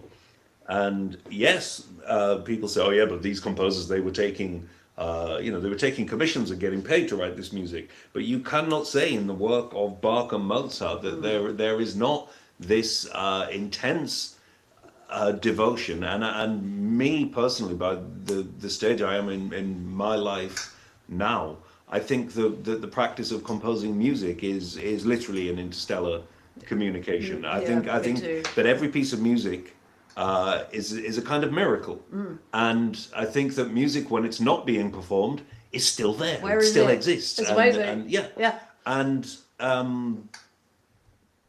yeah, I don't know where I started, but Well, that's I mean, where I ended up. I guess in terms of the But sort of the create, I guess for us, in terms of the kind of the trying to create the thing that to try and make stuff nicer. I suppose. Well, now I mean, it's just mainly it's through sort of music and everything that you. I mean, I already find it that utterly astonishing, and it feels weirdly. I don't know. I feel like the UFO thing and everything. It's kind of the same. It feels the same, if that makes sense. A lot of it feels. It kind of, when I talked to the Mantid, the conversation was, I suppose you would call it telepathy, but it felt like the concept of when you're listening to sort of an opera and it's in a language that you don't understand, but you know that, say, I don't speak German, but I know what Mozart is writing about when he's writing a particular line, and I know that it means this particular thing. And when I was speaking to them, because the Mantid turned up in my room, and then when we were away on a job somewhere, and I had no idea about 7/8 foot mantids, and then this guy turned up in sort of Hessian type, not Hessian, but like whatever their equivalent is, monk's robe, and had these big glowing eyes, and then showed me lots of stuff about environmental destruction and everything, and the animal agriculture industry, and the tone of the conversation was just, it felt extremely natural. I suppose it was telepathy, but it kind of felt like sort of thought insertion, like post language, but everything was contained within, sort of like. And I guess if it is that there's some correlation between mantids on this planet and maybe these guys, maybe there's some crossover and stuff. I mean, he moved in the same way as a mantid. He did this like waggle dance. I learned a lot about insect behavior from this bloke, this mantid guy, which I feel like correlates itself. But what was the point I was trying to make? Oh yeah, just the communication. It felt very musical. It felt really sort of poetic, and just like it's more natural. Actually, I kind of feel like maybe that we as in human society we characterize the idea of telepathy wrong, but I guess it's more like holistic communication that uses like all this gesture and that transcends language, and maybe language actually kind of holds us back a lot. I completely think that modernism, particularly literary modernism, was communications from our friends, because if you look at something like Finnegan's Wake or the whole concrete and sound poetry movement, it's all about trying to kind of break language open. And it's led me to lots of, well, one of the radio workshops that we ran recently was called Lingua Bestia, and was about the idea that actually all of the other animals on the Are planet telepathic. transcended Probably. language millions of years ago. They used to have a sort of alphabetical language, and then realized it was actually detrimental to getting things done. Not that I really think that, but who knows? Maybe reality is much stranger than we think. But in the same way that, like I said earlier, a line of poetry can embody a universe, and Tennessee Williams said that thing about throwing a brick through a government window says a lot more than a political play. There's something in this sort of this mysterious magical weight of like symbols and items and objects, and the way that every single word in a book is, the word and its etymology are a world unto itself. So everything just kind of goes further and further into everything, and you can't understand the etymology of a word without understanding what is around that. And so, like you said, like a more holistic communication, which I also think we're going towards that kind of idea with mixed media, and even with the way that we use music to heighten drama and things like that. I think all of this is going towards an understanding and of what nature and art kind of are. Yeah, my sentences tend to veer off as I forget the point where I started. My That's short-term okay. memory is short. If I may continue the conversation to telepathy, what you said is so beautiful and so just poetic, and it's so true. Um, just to add a little bit to that and to connect it to yours, the ETs have told me that telepathic communication, a lot of people get hung up on telepathic communication because they think it's mind to mind and they think it's something with brain stuff. That's only a small little part of it because your brain interprets things, right?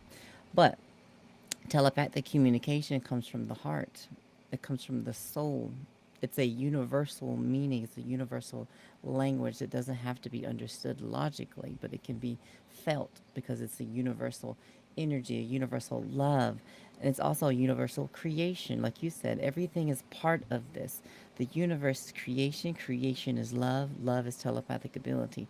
It's all the same thing. Like we're living in a painting. I know I keep saying the same stuff, but we keep coming to the same conclusion is that we're art expressing itself and communicating to each other. Now, there's different levels of communication when it comes to telepathic communication. Like you said, Ergo, you can communicate a message through sound, through painting, through just anything, interpretive dance. When you encode that meaning into that piece of art, you are coding that into reality. The ETs, they actually have symbols. They use symbols and they psychically encode information onto these symbols psychically. So into the universe it goes, like the Akashic records, the universal library. So once they encode that symbol with that information, if someone else is connected to that telepathic wave of love and all of that, they can actually pick up on that meaning from that symbol. So whether it's a symbol or a piece of music or a painting or whatever, your intention you're putting into that is a language in itself, and it is telepathic communication. There's different kinds, like all of that. It's just it's beautiful. Thank you so much. I thank you as well. Thank That's a really really beautiful way of putting it. Thank you. Thank you. You're very welcome.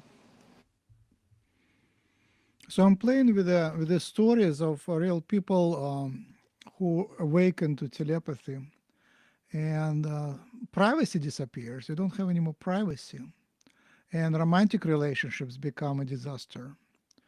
Like when I was talking to the aliens, one of the things that the aliens in channel sessions they said, you know, why is your love life is so screwed?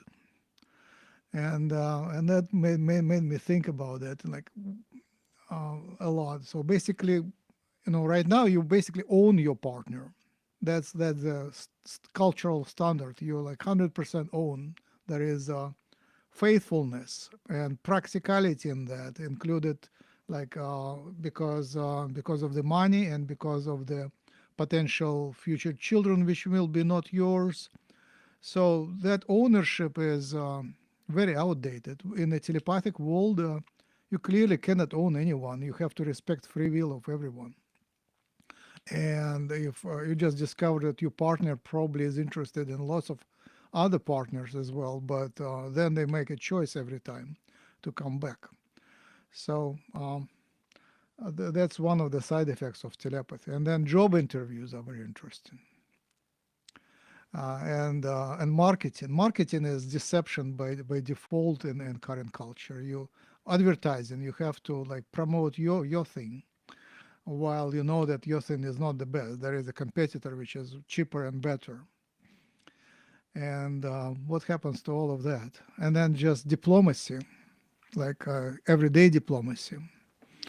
And how are you? The question would be like completely different. What you would really answer, when you ask you how are you? Yeah, it's funny because people ask me like, "How are you doing?"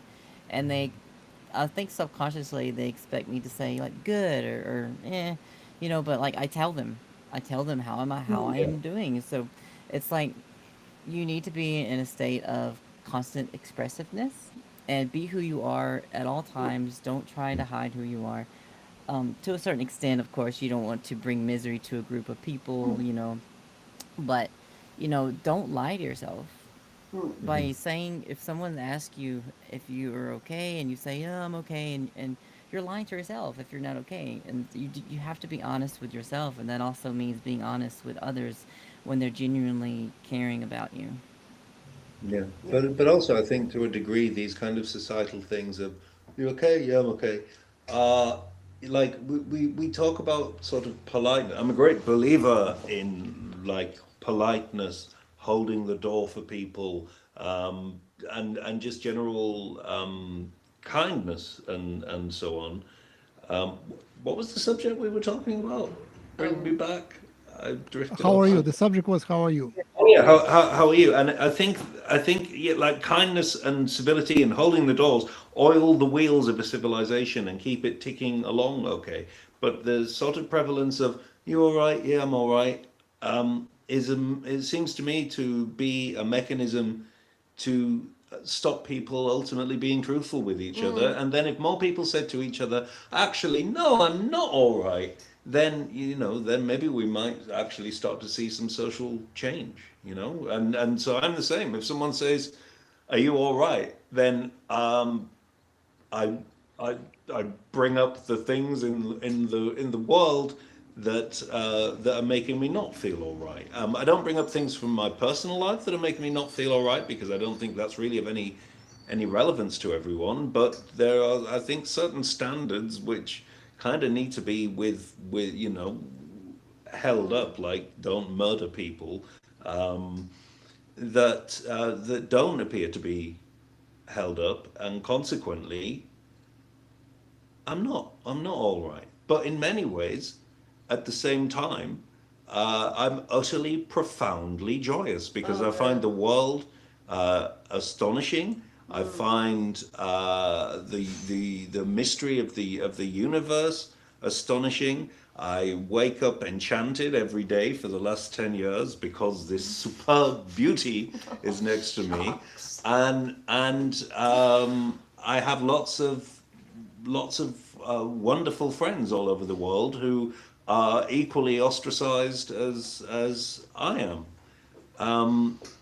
So asking whether someone is all right, well, we should be honest and open with each other. I think we shouldn't conform to these kind of strictures with these kind of routines, which yeah maybe don't which aren't there because of some evil eye overseeing it all, but kind of these kind of things just evolve, and I think more people need to start saying, no, I'm not okay.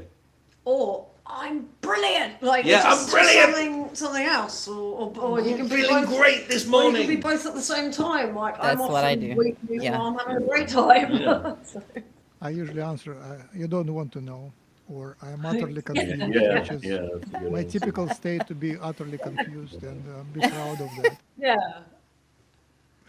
All right, so here is a question from the audience. One is, I heard the channeling of source so that humanity is figuratively in the solar plexus and moving towards the heart. Yes, absolutely. I've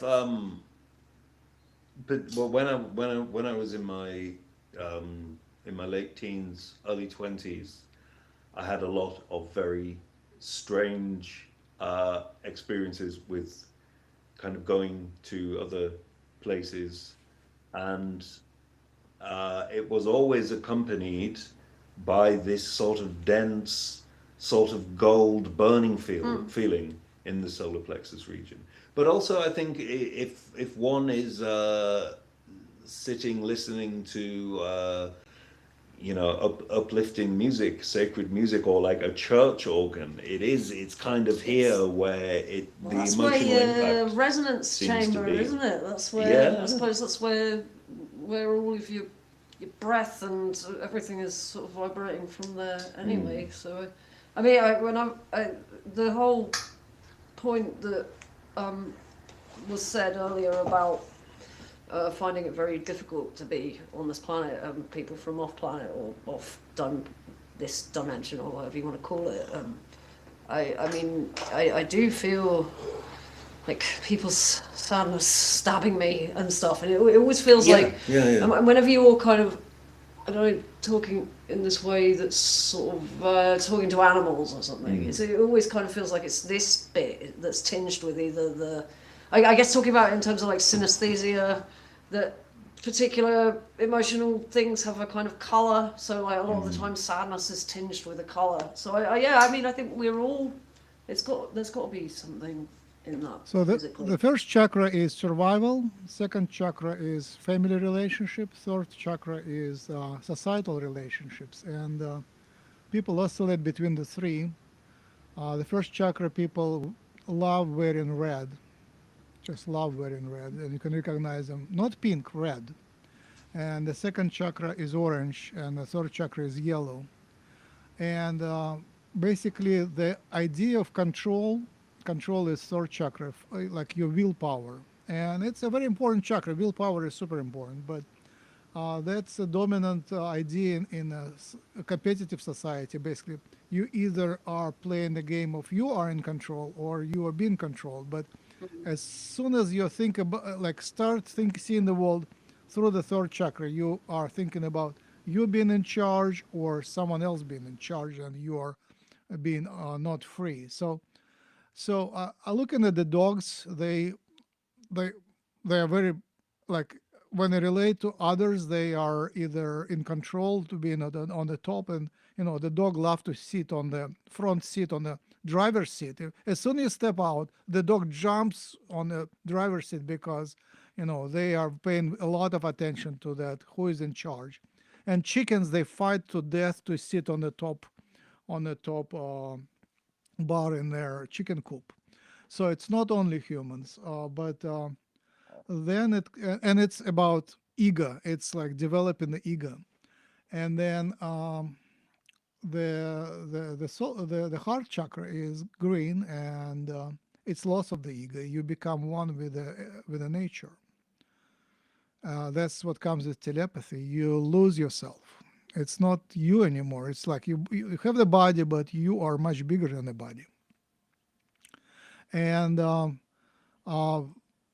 that is a green color. And usually also the strongest chakra is your fattest part on the body. So people with big breast probably will have or chest will have a heart chakra developed. But when you have like third chakra sticking out or second sticking out, or the like the bot, big bot, you can clearly see that person operates from the survival first chakra principle. So the Superman is the heart chakra, basically servant to everybody. So that's where your desire of control to go into desire for service, which is pretty much the same thing from being a ruler to a monk or a service person, like public servant. And what you're talking about, the art and music, they all higher chakras, fifth, sixth, seven, and up. So of course we want to move up, but again, I don't want to project my interests on humanity. I want to be objective scientists looking at them. So you guys, humanity, you choose whatever you like. If you want to stay in the first chakra, it's up to you. There is a choice offered. The telepathy is already here. Kai Dickens already made the revolution. It's coming. You can learn telepathy, but as you learn telepathy, you lose your ego. It will be a different person. You wouldn't be you anymore. I already lost myself so many times. It's just a choice of who do you want to be, the old you or the new you. You still have your body, but everything else will be turned upside down. The next question. Do you want to comment on that or next question? Next question. Da da da. Is our soul in the matrix? Well, I asked them to define matrix, but I can answer that in two different perspectives. Sure. If they're talking about the matrix as a slave system, like the system that's been set up to keep us suppressed, then yeah, the soul is expressing itself in that system. But that doesn't mean that the soul is literally integrated and supposed to be in that.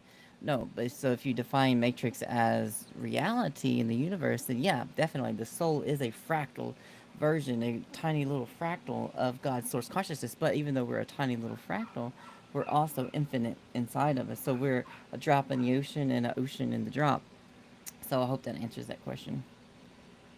My answer is yeah. I don't disagree. I just want to develop your answer. So Mm-hmm. uh, if you start looking at anatomy of the soul, it's not a single thing. It's from here. It's like everything which is beyond physical is a soul. But once you get there, it's a complicated structure. It's you are part of that structure. Basically, it's you are a flower on a big tree, which is a soul. And uh,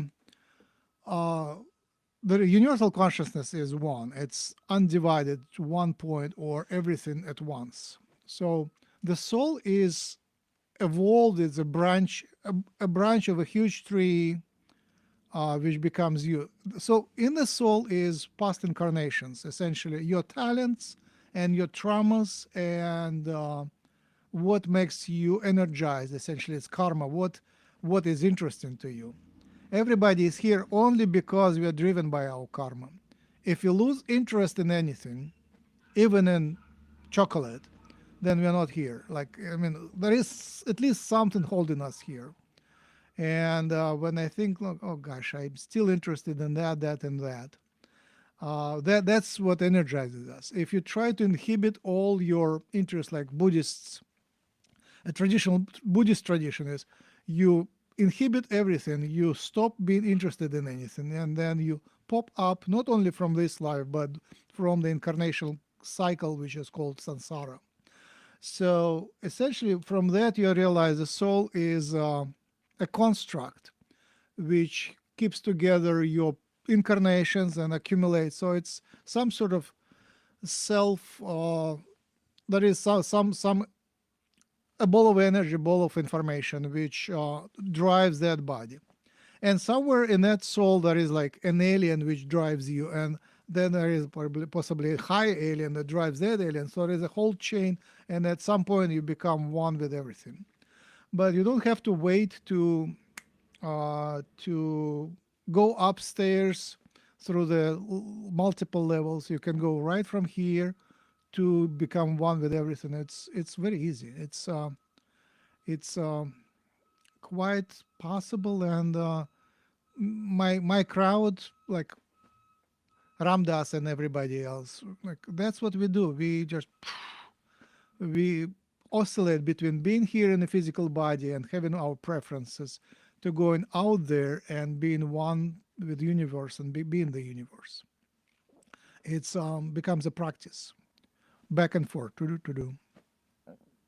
So yes, soul is in the matrix. If you define the matrix as something artificial, anything the higher levels are, when you travel to higher levels, they are as sophisticated as this one. Ours is simplistic, actually. Yeah, I've been to lower levels and I hated them. There was a travel to a factory of pain, and it was so painful. It's so complicated, so beautiful, and I don't know. The beings that live there, they have very strong nervous system. They are very strong, but it's like the energies there are unbearable. So after that, the earth seems like a paradise. It's just very gentle. Maybe that's where cryptids live, and they What kind is of cross this? over I don't know the actually. crypt, like skinwalkers and werewolves and all the other weird, like dense creatures, I No, guess you no, could no. say. They're still on the soft side. No, no. I have Okay, been to very hard one. It looked like a factory, like molecular factory. It just yeah, like I don't know. interesting. I hated it. Like my mantra there was never again, never again I go here, never again. I don't want it. I Oh, don't like it. I don't want to be well, here. bringing it back around to just to expand a little bit on that before we continue. I'll make it quick and short, but to reach those higher levels into full source consciousness and to feel that beauty, you have to start understanding like forgiveness and unconditional love and compassion for all living beings. And it's really hard for some people because they have their own problems and they project, and it's a problem. It really is. So we need to start going inward and talking to ourselves, honestly dealing with our problems. Start saying good things about yourself in the mirror, just at least one thing a day, and then start saying one good thing about to someone around you that you love, or anybody. It's anybody. Say your shirt is awesome. I love your shoes. You're an amazing person. When you start doing these things, you start loving more. You start loving to love. It becomes a natural thing, and you start increasing your frequencies, so to speak, to increase that telepathic bubble and that communication in your soul. This rises up the levels so you can communicate with your higher self more, and then your higher self communicates with source. So the more you are in a state of love and constant just in service to others, the better you're going to be in climbing that ladder, so to speak. But one more thing. So forgiveness. Let's break it down. So forgiveness can be complicated or it can be very simple. So you can forgive one person, or you can forgive everyone openly automatically. So I believe forgiveness, true forgiveness, is a way of life. It's not a single act. And this is what I teach. And people will need to understand that when someone gives you hateful energy or acts a certain way towards you, you don't have to accept that hatred, that negativity, that broken energy. You can say, hey, I see you. I observe your energy. I love you and I forgive you. You have to have perspective. You have to understand that people go through things, they have backgrounds. People act certain ways, and sometimes they don't know why they act that way. It's sometimes it's sub level, so we can't judge them on that level, and we shouldn't judge anyway at any level. But what I'm saying is just openly forgive, openly, unconditionally love, and just keep going. But it doesn't mean you have to have those people around you. That's a completely different thing. So yeah, thank you. I want to ground what you said, and ground in basically. I went through that path trying to be liking and forgiving, and I discovered a few things. First is that if I start forgiving everyone, I get impractical. Like we bought a car for $3,000 for our son, and it was a broken car, and the documents were fake. So you shouldn't trust everyone. Being Mm-mm. forgiven and trusting is not the same thing. That's right. So my teaching is be forgiven and hold your wallet. Um, So the practicality and fear, like you get rid of fear, but that becomes practicality. But you still have to be practical. You have still to drive your body. You still have to be successful. Nobody relieves you from that duty. The second thing, I tried to become nice, and at some point I realized it hurts my health. Just meditation on being nice hurts your health. You cannot really be an angel here. In this world, we are all hybrids, and you're hybrid between good and evil. There is a certain amount of evil in everyone, like the darkness. And if you try to extinguish the darkness, you break the body and break the, how do you say, the illusion. Once I was doing healing on someone, and that lady was had a beast, wild beast inside her. I tried to remove that wild beast, thinking that it was a possession with wild beast, and she was resisting. And then finally, I realized it was her soul. It was a beast incarnated. It was pretty civilized beast, but wild beast is a kind of soul energy. So every one of us has that dark side in us, and you have to learn how to live with it and behave with it, and make it and deal with it non-destructively. Essentially, how to be successful while part of you uh, is not nice at all.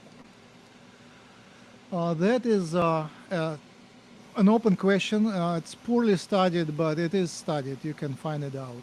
And the next thing I think, in the same logic, was that I was studying Ramdas and giving lectures about Ramdas until finally it dawned on me that he was a follower of Nim Karoli Baba, and Nim Karoli Baba was a reincarnation of Hanuman. And Hanuman is from the Shiva tribe, Shiva followers. So in the Hindu tradition, there is a creator god, Brahma. There is a, what's that word?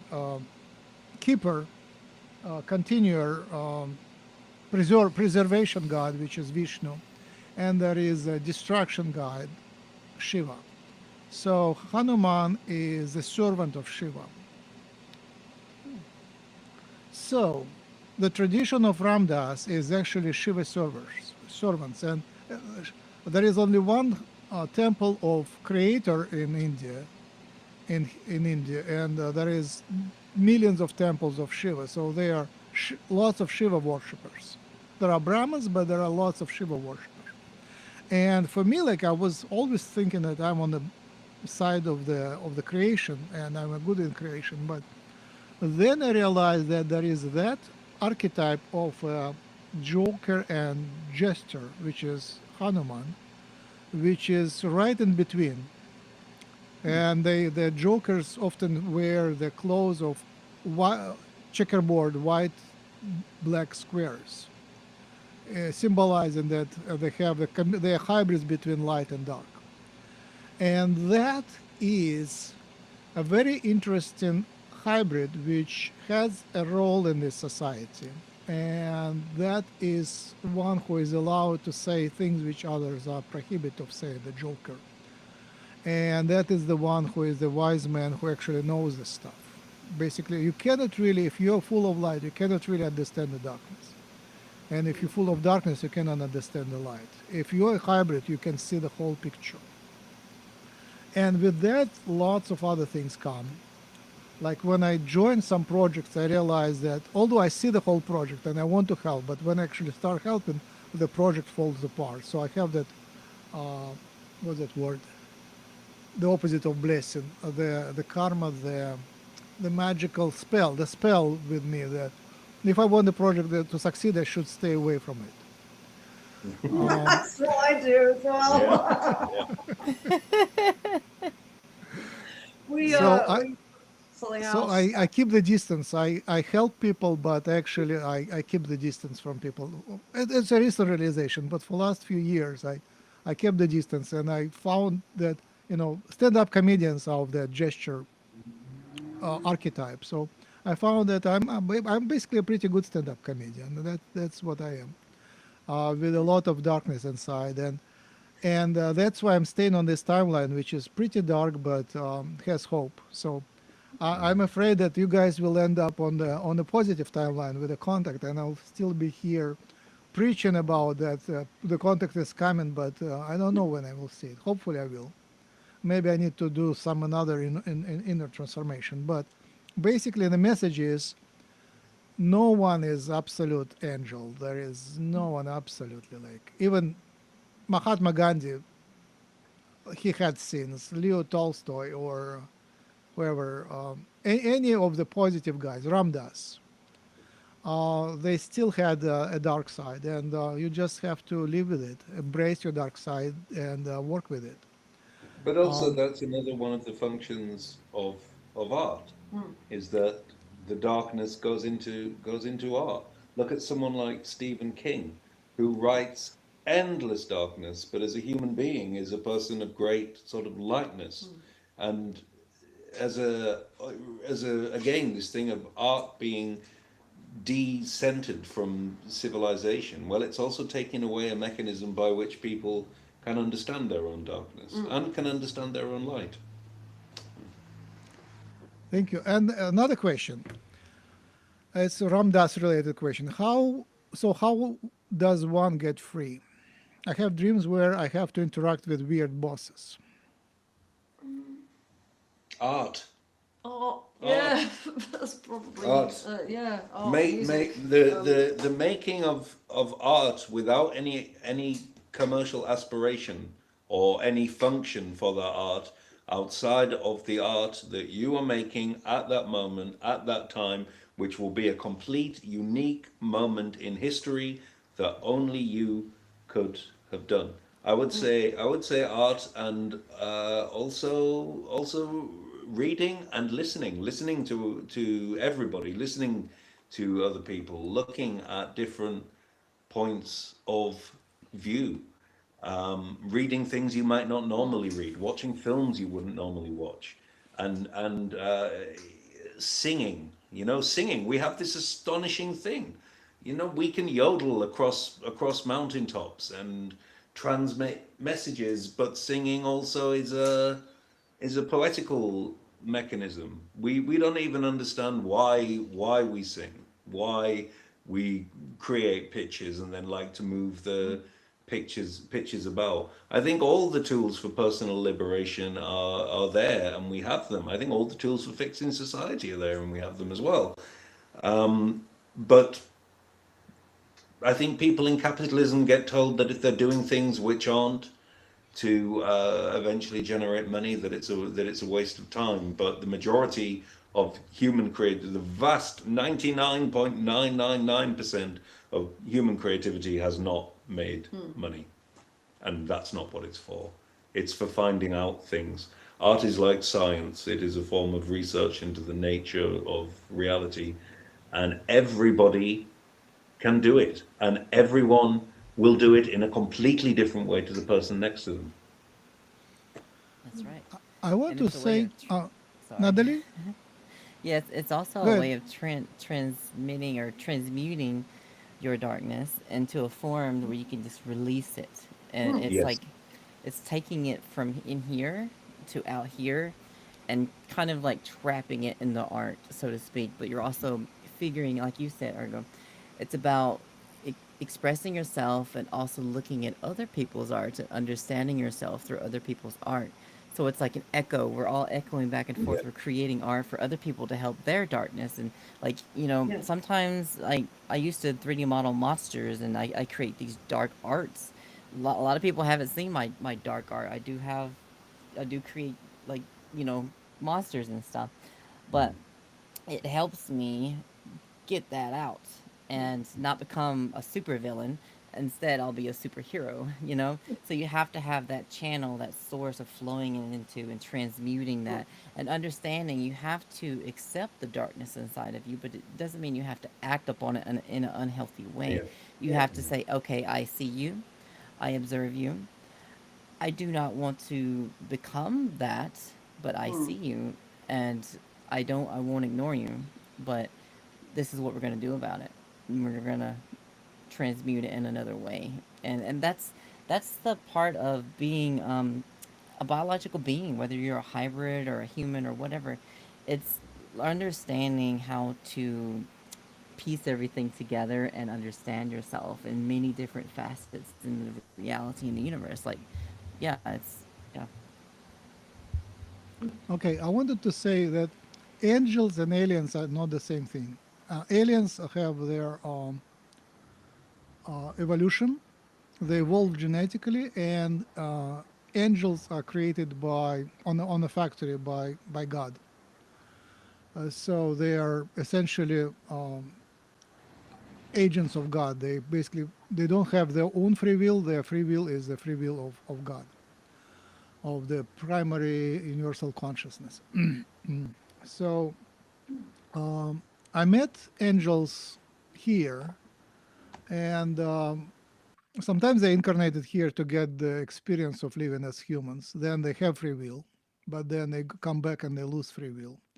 And sometimes they just pop in here just to give messages. And very often I see angels in, not often, sometimes I see angels in homeless or some other very, not very attractive forms, but they give messages, and you can feel it as an angel. You can feel it's not the person who they play to be. It's just completely different energy. And like the example was I was traveling somewhere. I was late to a very important meeting, and I needed to be in better shape. And then I had to stop to go in the restroom and Home Depot, just someplace. And then a person faced me and smiled. It was a Home Depot worker, but he was hilarious. He had a huge belly, and he was extraordinarily happy and joyful. And he gave me an impulse of joy. And then, as I approached the same place, another person faced me and also gave me an impulse of joy for no reason. Just welcome me. You're welcome here. Great. Will do great. So, two angels just kind of gave me help. And on the other hand, sometimes they test me. So how would you treat a person who looks ugly and unattractive and downcast? So Ramdas says that anyone treat everyone as if they are uh, God in disguise. So that's the answer to the question of somebody like have dreams of weird bosses and stuff like that. So essentially, one of the steps to freedom is to understand you are God trapped in that body, and everybody is also God, including the most disgusting, like I don't know what you do, like snakes, uh, spiders, viruses. Viruses are also uh, God in disguise. And my recipe for freedom is to give up. Once you lose your interest, once you give up, then you're absolutely free. And sometimes being free is boring because you don't have any more interests. You don't want where to go. You don't know where to go. You don't want to go anywhere. You're like, okay, now I'm free. What's up? What should I do here? So I intentionally sometimes pick up some interest, just like, how about I will be interested in that? And then that kind of gets me going, because otherwise, if you are like really saint, you don't want anything. You're like looking at everything remotely, distantly. I think we are all, the time is over, so I will give everyone opportunity to speak, sing. Oh, guys, can you sing something? Oh, Can we sing something? I Yeah. don't know off the top. Oh well, we could Oh, put you a can little make machine the on in thing, the can't background. you? We'll Yeah, put this a little the, machine the on. thing can sing.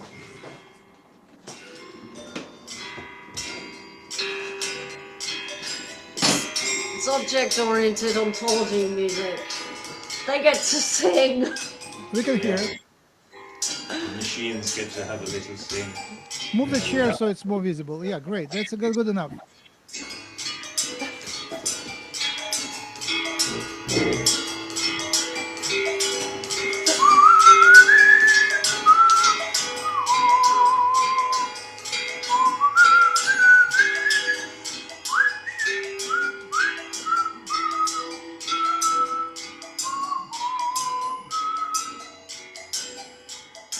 Aliens are great.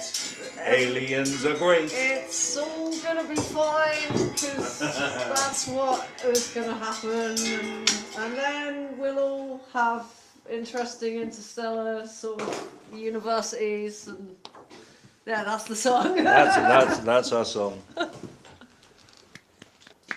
Wow, thank you very I much. love that so Amazing. much. Thank You you. That proved was so it. You precious. proved it. You're aliens. You're qualified, certified, absolutely you are certified. extraordinary. Techno is everyone. Love it. Yeah, really, Very really great to beautiful. meet you both. Your Yeah, reports about your alien visits are fade in comparison to this performance.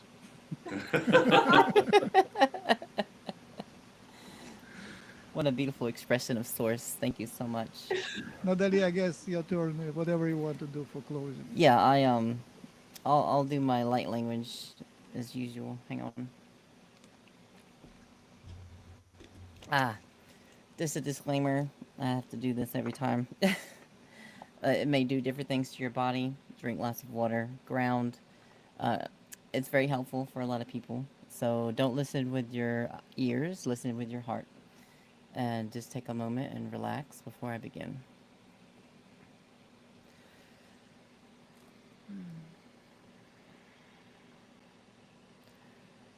Man sona mano manan heyon mana anasom Trommeanasom manana sano nasanna heyana l'otro naso meyana na heyana na so.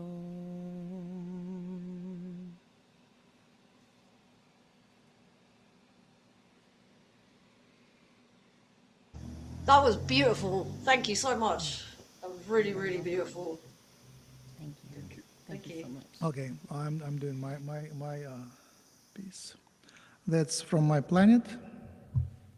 From my planet, I know the name. It's if you go to Pleiades, go to Star Taygeta, then there is a planet called Tara there.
All right, with that, we close. I need to show my picture. Da-da-da-da. Can you see? Yep. Da-da-da-da-da-da. You can see. Oh, da-da-da. No, I cannot see myself. Okay. So you can find the book postcontact.world about the post-contact scenario. Starseed Genetics. I forgot to announce. By the way, we are analyzing the DNA from people. We need families, father, mother, child with abduction experiences. And contact us here, fill out the form, and we are raising money to analyze starseeds and discover alien genes and help starseeds to actually prove that we are from the aliens. And this will help the disclosure. It will be one of the best proofs of the alien visitation. And you can find all other my projects at maxrempel.com. And any of these have my contact, so welcome to write to me. Now that you can show your card and introduce the United you. Experiences. Again, I am the CEO, Executive Director of the United Experiencers Initiative. There's the business card. The back of it needs to be updated. But the website is theuei.org. I need to start doing what Max does and print it out on paper.